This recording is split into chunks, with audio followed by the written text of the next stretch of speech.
جب دنیا اندھیروں میں ڈوبی ہوئی تھی، جب انسانیت غلامی، جہالت اور ناانصافی کا شکار تھی، تب اللہ تعالیٰ نے اپنے آخری نبی حضرت محمد مصطفیٰ کو نبوت عطا فرمائی۔ مکہ کی وادی میں جب توحید کا نعرہ بلند ہوا تو سرداران قریش بپھر گئے۔ ظلم، تشدد، بائیکاٹ اور اذیتوں کا ایسا طوفان برپا ہوا کہ مخلص صحابہ کرام کی زندگی اجیرن ہو گئی۔ اسلامی تاریخ کا یہ دور صبر، استقامت اور قربانیوں کی لازوال مثال ہے۔ 13 برس تک مکہ میں حضور نے جنگ نہیں کی بلکہ صرف دعوت، تربیت اور دعا پر انحصار کیا۔ مگر جب ظلم حد سے بڑھ گیا تب اللہ کے حکم سے ہجرت کا راستہ کھلا۔ ہجرت کے بعد مدینہ میں ایک نئی اسلامی ریاست کا آغاز ہوا۔ یہاں مسلمان آزاد تھے مگر دشمن کی آنکھوں میں یہ آزادی کھٹکتی تھی۔ قریش مکہ نے مدینہ پر حملہ کرنے کا فیصلہ کیا۔ اسلام نے اب اپنی حفاظت کا حق استعمال کرنا شروع کیا۔ یہاں سے حضور کے دور کی جنگوں کا آغاز ہوتا ہے، جنہیں غزوات کہا جاتا ہے، یعنی وہ جنگیں جن میں خود نبی کریم شریک ہوئے۔ سن 2 ہجری، رمضان المبارک، 313 مومن جن کے پاس نہ گھوڑے تھے، نہ زرہیں، نہ وسائل، مگر دل یقین سے لبریز تھے۔ دوسری جانب مکہ کے 1000 مشرکین پوری تیاری کے ساتھ۔ یہ وہ لمحہ تھا جب نبی کریم نے سجدے میں گر کر رو کر دعا کی، اللہ! اگر آج یہ گروہ مٹ گیا تو پھر زمین پر تیرا نام لینے والا کوئی نہ رہے گا۔ اللہ نے بدر میں فرشتے اتارے اور ایمان والوں کو عظیم الشان فتح عطا فرمائی۔ 70 مشرکین مارے گئے، 70 قید ہوئے۔ یہ جنگ اسلام کی پہلی فتح اور حق کی فتح تھی۔ سن 3 ہجری، بدر کی شکست کا بدلہ لینے کے لیے قریش نے 3000 کا لشکر تیار کیا۔ مسلمان صرف 700 تھے۔ ابتدا میں فتح مسلمانوں کی تھی مگر جب کچھ تیر اندازوں نے اپنی جگہ چھوڑی، کفار نے پیچھے سے حملہ کر دیا۔ حضرت حمزہ شہید ہوئے، حضور کے دندان مبارک شہید ہوئے، اور افواہ پھیل گئی کہ حضور شہید ہو گئے، مگر جب اب کی آواز سنی گئی تو مایوس دلوں میں جان پڑ گئی۔ یہ جنگ سکھاتی ہے کہ نظم و ضبط اور اطاعت کتنی اہم ہے۔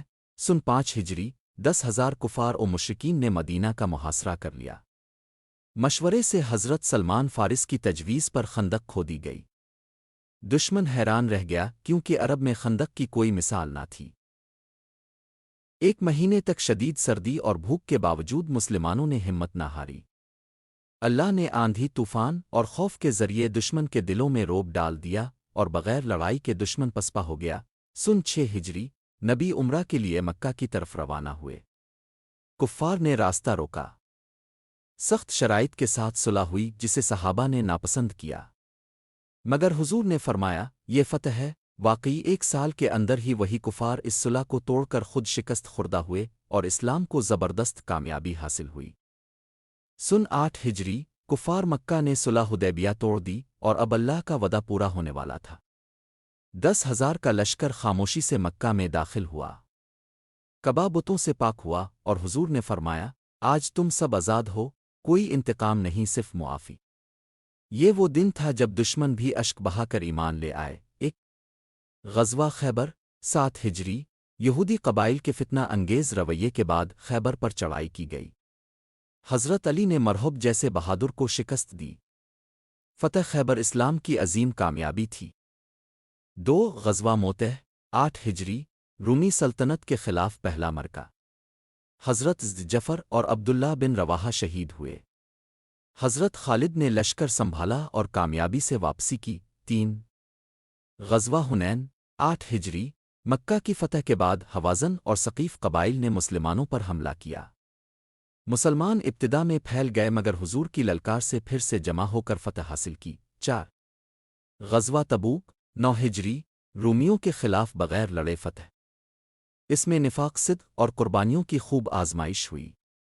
حضرت ابو بکر نے اپنا پورا مال پیش کیا۔ نبی کریم کے زمانے میں 27 غزوات ہوئے جن میں آپ خود شریک تھے۔ اس کے علاوہ 50 سے زائد سریت یعنی فوجی مہمات ہوئیں جن کی قیادت صحابہ کرام نے کی۔ یہ تمام جنگیں دفاعی نوعیت کی تھیں، کبھی بھی مسلمانوں نے ظلم غلبہ کے لیے پہل نہیں کی۔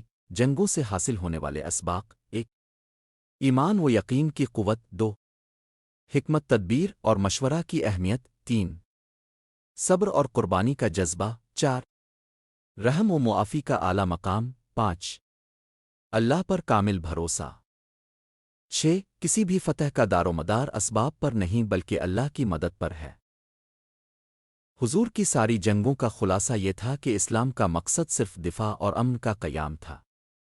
جنگ فتح اور طاقت کے باوجود اپنے ہمیشہ معافی اور انصاف کو ترجیح دی۔ اب کی سنت ہمیں سکھاتی ہے کہ طاقتور وہ نہیں جو دشمن کو روند دے، بلکہ وہ ہے جو دشمن کو معاف کر دے۔